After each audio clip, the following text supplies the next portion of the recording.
윤석열 대통령에 대한 법원의 구속 취소 결정은 지극히 당연한 결정이었습니다. 어제 법사위에 출석한 법원 행정처장의 답변에 따르더라도 구속 기간에 대한 판단은 충분히 가능한 해석이었습니다. 피고인의 인권을 보호하기 위해 형사소송법 규정을 엄격하게 해석한 것으로 형사소송의 대원칙에 맞는 지극히 합리적이고 오히려 칭찬받아야 할 해석이었습니다. 이번 법원의 결정과 다른 실무 관행을 가지고 있다고 하는 것이 법원이 정당한 판단에 장애물이 될 수는 없습니다. 더 중요한 사실은 민주당이 애써 외면하려고 하고 있지만 이번 구속 취소 결정에서는 구속 기간 말고도 공수처의 수사권 자체에 대한 근본적인 의문을 제기하고 있다는 것입니다.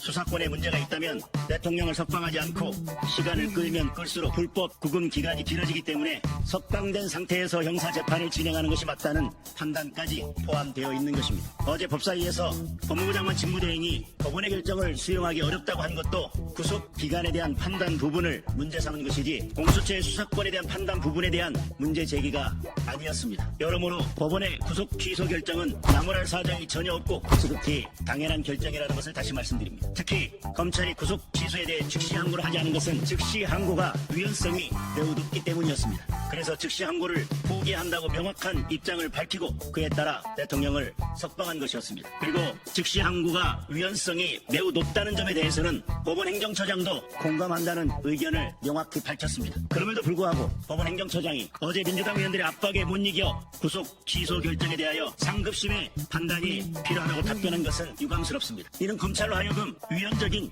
즉시 항고를 종용하는 것이나 마찬가지입니다. 인권의 최후 보루인 법원의 행정을 책임지고 있고 대법관인 전대협 법원 행정처장의 답변으로서는 매우 실망스럽고 법원 행정처장이 해야 될 답변은 결코 아니었습니다. 즉시 항고의 위헌성은 피고인을 석방하고 즉시 항고를 제기하느냐 아니면 석방하지 않고 제기하느냐에 따라서 그 결론이 달라지지 않습니다. 검찰은 이미 즉시 항고를 포기하겠다고 밝혔습니다. 그리고 이를 전제로 대통령을 석방했습니다. 민주당의 겁박에 떠밀려 그 입장을 번복하고 즉시 항고를 제기한다면 피고인의 절차적 안정성을 심하게 훼손하는 것일 뿐만 아니라 역사적으로 부끄러운 오명을 안게 될 것입니다.